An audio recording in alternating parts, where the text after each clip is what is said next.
आप सब। तो अभी हम लोग का जो ये सीरीज चल रहा है ब्रिटिश भारत में गवर्नर एवं गवर्नर जनरल वायसराय जो भी हैं उससे रिलेटेड एक वीडियो आपका पहले ही आ चुका है जिसमें हम कुछ कवर अप कर लिए थे। तो आज देखते हैं कि आगे कहाँ तक करना है। रॉबर्ट क्लाइव वगैरह, हॉलवेल, वेंसिटार्ट, वेरलास्ट कॉर्टियर और वारेन हेस्टिंग्स, यहाँ तक हम लोग पहले कवर कर चुके थे, लेकिन आज हम लोग कवर करेंगे लॉर्ड कॉर्नवालिस से लेकर लॉर्ड वेलेस्ली तक। यानी कि ये लोग का कार्यकाल भी थोड़ा ज़्यादा रहा है और ये लोग कार्य भी कुछ अधिक किए हैं ये लोगों की तुलना में। तो इसको कवर अप करने में थोड़ा टाइम लगेगा, लेकिन आज हम लोग ये 2-3 जो भी इम्पोर्टेंट हैं उसको हम लोग आज कवर अप कर लेंगे। तो देखते हैं हम लोग कहाँ तक कवर अप कर लिए थे। आपका क्लाइव हो गया था, वारेन हेस्टिंग्स हो गया था, लॉर्ड कॉर्नवालिस से हम लोग को आज करना है। लॉर्ड कॉर्नवालिस जो कि 1786 से 1793 तक इनका कार्यकाल था। ये प्रशासनिक, न्यायिक एवं राजस्व सुधार क्या क्या किए लॉर्ड कॉर्नवालिस। तो चलिए हम लोग एक एक करके देखेंगे बिना टाइम गवाए हुए। पहला देखते हैं प्रशासनिक सुधार इनका क्या था। तो लॉर्ड कॉर्नवालिस को सिविल सेवा का जनक कहा जाता है। सिविल सेवा जो अभी भी आप देख सकते हैं कि यूपीएससी जो एग्ज़ाम कंडक्ट कराता है, आईएएस, आईपीएस, ये जो सिविल सेवा थे, सिविल सेवक जो हैं वो सिविल सेवा का जनक किसे कहा जाता है? तो लॉर्ड कॉर्नवालिस को। कलेक्टर का वेतन कितना था? तो 1500 रुपया मासिक वेतन था। इसका कार्य क्या था? भू राजस्व को वसूली पर इसे 1% का कमीशन भी दिया जाता था। यानी अगर भू राजस्व की वसूली 100 रुपया हुआ तो उसमें से 1 रुपया इन्हें कमीशन के रूप में दिया जाता है। इसलिए इस तरह क्यों किया गया? ताकि भ्रष्टाचार को रोकने के लिए ये कमीशन पद्धति लागू कर दिए थे कि चलो कहीं अगर 100 रुपया भू राजस्व वसूलने के लिए 5 रुपया अगर जबकि कलेक्टर रख रहा है तो उससे अच्छा है कि उसे 1 रुपया कमीशन के रूप में दे दो और भ्रष्टाचार को कंट्रोल किया जा सके। और इन्होंने सिविल सेवा को से भारतीयों को दूर रखने के लिए सिविल सेवा का यूरोपीयकरण भी इन्होंने किया।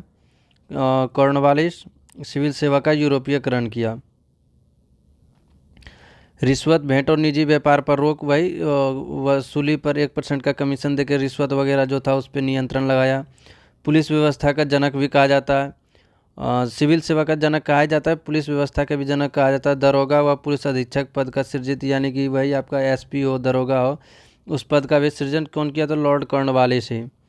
इसका अगर न्यायिक सुधार हम देखें तो 1993 में कॉर्नवालिस कोड लाया गया जिसमें शक्तियों के पृथक्करण पर आधारित था। यानी कि किसको किसको कितना शक्ति रहेगा उस आधार पर कॉर्नवालिस कोड लागू किया गया था। कर और न्याय प्रशासन को अलग किया। कर का अलग होगा और न्याय का अलग प्रशासन होगा, दोनों को अलग किया। दीवानी व फौजदारी न्यायालयों की श्रृंखला बनाई। यानी कि जिस तरह अभी आप देखते हैं कि डिस्ट्रिक्ट कोर्ट, हाई कोर्ट करके फिर सुप्रीम कोर्ट, इस तरह उस तरह से दीवानी व फौजदारी न्यायालयों की श्रृंखला भी बनाई थी। मुस्लिम कानूनों को मानवीय बनाने का प्रयास। अंग भंग की दंड व्यवस्था समाप्त। और सर विलियम जोन्स का सहयोग। इसमें इनको न्यायिक सुधार में किसका सहयोग मिला? तो सर विलियम जोन्स का। अगर भू राजस्व के सुधार में बात करें तो भू राजस्व सुधार में जॉन सॉर व जेम्स ग्रांट का सहयोग इनको मिला था, जो ये अस्थाई बंदोबस्त का जनक इन्हें माना जाता है।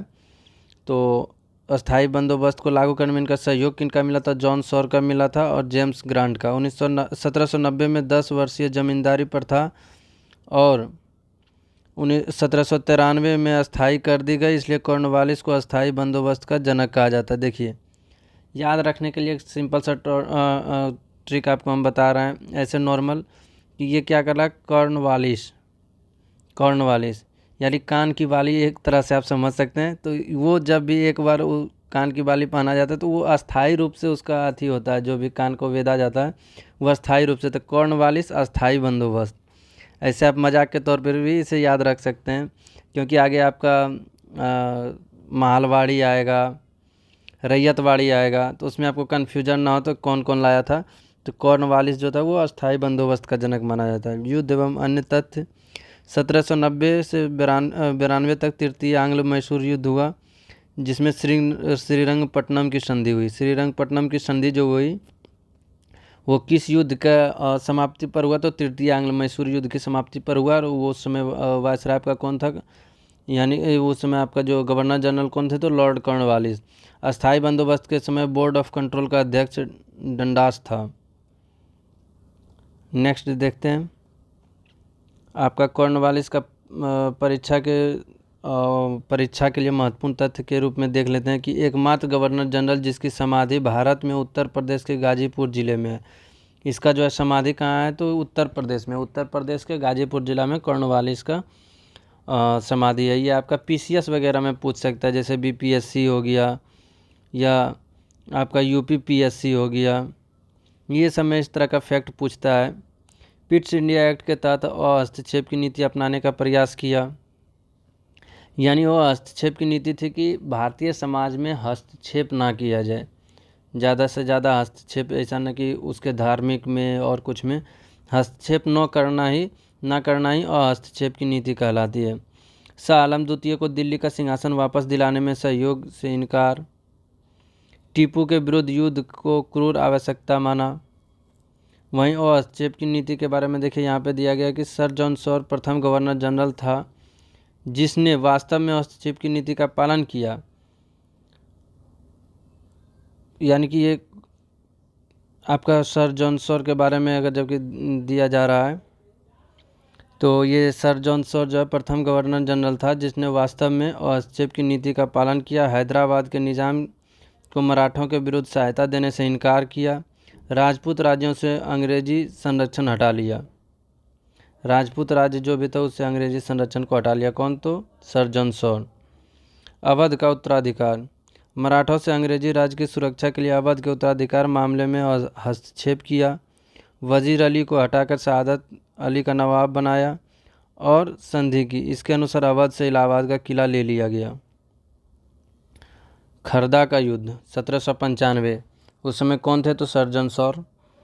सर जॉन सॉर के समय मराठों ने 1795 में खरदा की लड़ाई में निज़ाम को पराजित किया। मराठों का निज़ाम पर अंतिम आक्रमण था। मराठों पर निज़ाम का ये जो है अंतिम आक्रमण था, जो कि सर जॉन सॉर के समय हुआ था।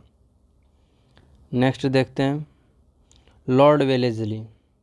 ये भी बहुत ही इम्पोर्टेंट हो जाता है आपका कोई भी परीक्षा का व्यू से अगर हम देखें, चाहे कोई भी स्टेट पीसीएस हो, यूपीएससी हो या और भी कोई बिहार पुलिस वगैरह कोई भी एग्ज़ाम हो, तो लॉर्ड वेलेस्ली ये ऐसे ही प्रचलित मतलब कि नाम आ जाता है आपका, जो कि साम्राज्य विस्तार के लिए जाने जाते हैं। ब्रिटिश साम्राज्य का विस्तार इनके समय में बहुत ही आप कह सकते हैं कि चरम सीमा पे था वेलेस्ली के समय, क्योंकि इन्होंने बहुत सारे नीतियाँ लाई जिसके तहत इन्होंने आपका साम्राज्य का विस्तार किया था, ब्रिटिश साम्राज्य का विस्तार किया था। इसलिए देखिए वेलेस्ली को बंगाल का टाइगर कहा जाता है। कहाँ बंगाल का टाइगर किसे कहा जाता है? वेलेस्ली को। लक्ष्य कंपनी को भारत की सर्वश्रेष्ठ शक्ति बनाना। इनका कहना कि यही था कि जिस तरह इससे पहले मुगल सर्वोच्च सत्ता थी भारत की, उसी तरह अब ब्रिटिश शासन जो है सर्वोच्च सत्ता है भारत का। फ्रांसीसी प्रभाव को यह समाप्त कर दिया था। इसके लिए युद्ध और कूटनीतिक दोनों का उपयोग किया। सहायक संधि का सैद्धांतिक आधार। वेलेस्ली ने सहायक संधि प्रणाली को सैद्धांतिक आधार दिया। ये क्षेत्रीय राज्यों से जो भी भारत में था उससे ये सहायक संधि करते थे, जिसके अंतर्गत वो क्या करते थे कि उसका जो भी विदेश नीति था, विदेश नीति अपने अंदर ले आते थे। यानी कि इससे होता था कि जो भी क्षेत्रीय राज्य है वो किसी विदेशी राज्य यानी अन्य यूरोपीय देशों से संबंध ना बना सके, और उस राज्य में जो है वो एक ब्रिटिश रेजिडेंट होता था। और लेकिन एक चीज़ था कि उसका जो घरेलू मामला था उसको ये अंडर नहीं लेते थे। सहायक संधि में देखिएगा एक इम्पोर्टेंट पॉइंट ये है, क्वेश्चन में पूछ सकता है कि उसके जो घरेलू नीति है उस पर भी ब्रिटिश नियंत्रण होता है, तो नहीं, सीमा के अंदर यानी घर के अंदर उसके राज्य के अंदर में का नीति का निर्धारण जो है वो स्वयं नवाब अपना स्वयं करे, उसमें ब्रिटिश हस्तक्षेप नहीं करता था। लेकिन विदेश नीति जो था वो ब्रिटिश के अंतर्गत आ जाता था सहायक संधि में। तो वेलेस्ली ने सहायक संधि प्रणाली का सैद्धांतिक आधार दिया। शुरुआत फ्रांसीसी गवर्नर डुप्ले ने की थी। इसका सहायक संधि का शुरुआत किसने किया था? तो डुप्ले, जो कि फ्रांसीसी गवर्नर था डुप्ले, वही इसका शुरुआत किया था सहायक संधि का। 1765 में क्लाइव अवध संधि, 1744 में कॉर्नवालिस कर्नाटक संधि और जॉन सॉर अवध संधि में भी इसके तत्व मिलते हैं। जैसे कि अवध का संधि 1765 क्लाइव किया था, उसमें भी इसके तत्व मिलते हैं सहायक संधि के। सहायक संधि मुख्य शर्तें क्या है? संबंधित राज्य में ब्रिटिश रेजिडेंट, जिस तरह हम आप लोग को बता रहे हैं कि उस राज्य में एक ब्रिटिश रेजिडेंट रहेगा। अंग्रेजों की अनुमति के बिना यूरोपियन या अंग्रेजों के शत्रु को सेवा नहीं यानी कि कोई भी विदेश, जैसे कि मान लीजिए ब्रिटिश का शत्रु फ्रांसीसी था, उसका ये सहयोग नहीं कर सकता। जो राज्य सहायक संधि कर लिया है वो इसका सहयोग नहीं करेगा। बाहरी आक्रमण से अंग्रेज रक्षा करेंगे, बदले में भूभाग या नगद धन। इसमें कहा गया था सहायक संधि में कि जो भी बाहरी आक्रमण अगर आपके राज्य पे होता है तो उसका हम उससे आपको संरक्षण देंगे, रक्षा करेंगे, लेकिन बदले में आपको धन देना पड़ेगा। नहीं तो भू राजस्व के तौर पर धन देना पड़ेगा, नहीं तो भूमि का भाग भी देना पड़ेगा। विदेश नीति पर नियंत्रण संबंधित राज्य विदेश नीति अंग्रेजों के नियंत्रण में रहते थे। जिस प्रकार हमने आपको पहले ही बताया कि जो सहायक संधि कर लेता था उसके विदेश नीति पर अंग्रेजों का नियंत्रण हो जाता था। कंपनी राज्यों के आंतरिक मामलों में हस्तक्षेप न करने, देख रहे हैं यहाँ पे लिखा हुआ कि आंतरिक मामलों में हस्तक्षेप नहीं करने का दावा करती थी, लेकिन व्यवहार में हस्तक्षेप करता था। लेकिन अगर जब एग्ज़ाम में आए कि हाँ सहायक संधि के तहत ब्रिटिश देशी राज्यों के आंतरिक मामले में हस्तक्षेप करती थी, तो नहीं, वहाँ पे गलत हो जाएगा। हस्तक्षेप नहीं करती थी, व्यवहार में तो करता ही था। अगर जो विदेश नीति पर कंट्रोल कर रहा है, उसके राज्य में रेजिडेंट रख रहा है, उसका सैनिक रख रहा है, तो स्वाभाविक है कि उसका आंतरिक मामला में हस्तक्षेप करेगा। लेकिन कानूनी रूप से नहीं, तो मतलब वो सहायक संधि में ये शामिल नहीं था कि हाँ आपके आंतरिक मामले में भी हस्तक्षेप किया जाएगा। मुख्य उद्देश्य क्या था? तो भारतीय राज्यों को एक दूसरे से अलग करना और ब्रिटिश शक्ति को सुरक्षित बनाना, ये इसका मुख्य उद्देश्य था। चलिए आगे देखते हैं हम लोग सहायक संधि के लाभ एवं भारतीय राज्यों की हानि। अब देखते हैं कि इससे ब्रिटिश को क्या लाभ हुआ और भारतीय राज्य को हानि क्या हुआ। तो ब्रिटिश के लाभ, भारतीय राज्यों को एक दूसरे से पृथक कर दिया गया, यानी अब कोई राज्य एक दूसरे से संबंध नहीं रखेगा ताकि अंग्रेज के विरुद्ध दोनों मिलकर युद्ध करें।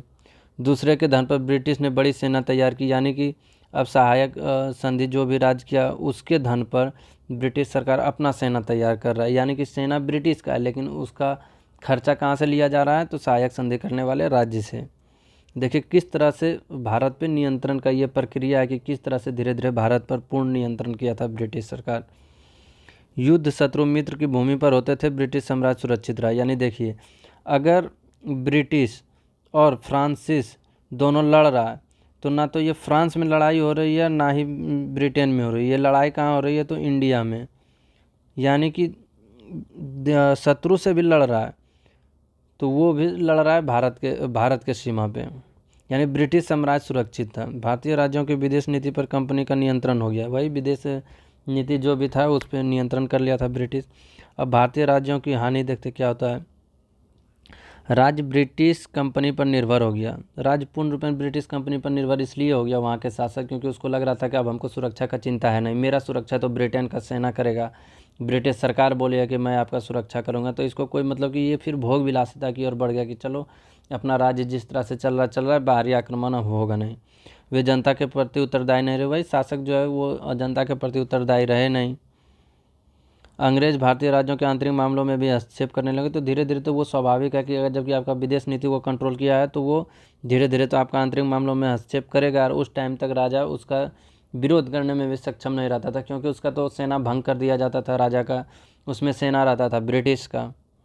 स्वतंत्र विदेश नीति समाप्त हो गई, यानी कि अब कोई विदेश नीति उसकी रही नहीं, स्वतंत्र संप्रभुता उसकी रही नहीं, ब्रिटिश के अधीन चली गई। ये बोला एक लाइन में इसे हम देख सकते हैं, सहायक संधि इक्वल टू सुरक्षा के बदले राजनीतिक अधीनता, यानी कि ये अपना सुरक्षा के लिए अधीनता तो स्वीकार कर लिया ब्रिटिश का कि चलो आप सुरक्षा मिल जाएगा, लेकिन अंतिम में क्या हुआ कि उसे सुरक्षा भी नहीं मिल पाया। देशी राज्यों को जो भी सहायक संधि किया उसे लास्ट में सुरक्षा तक नहीं मिला। चलिए आगे देखते हैं वेलेज़ली की सहायक संधि प्रमुख राज्य, ये आप एक नज़र से देख लेंगे, इसका स्क्रीनशॉट भी आप ले सकते हैं कि कौन कौन से राज्य कब कब किया है, ये थोड़ा इम्पोर्टेंट हो जाता है। हैदराबाद 1798 में, मैसूर एवं तंजौर 1799 में, अवध 1801 में।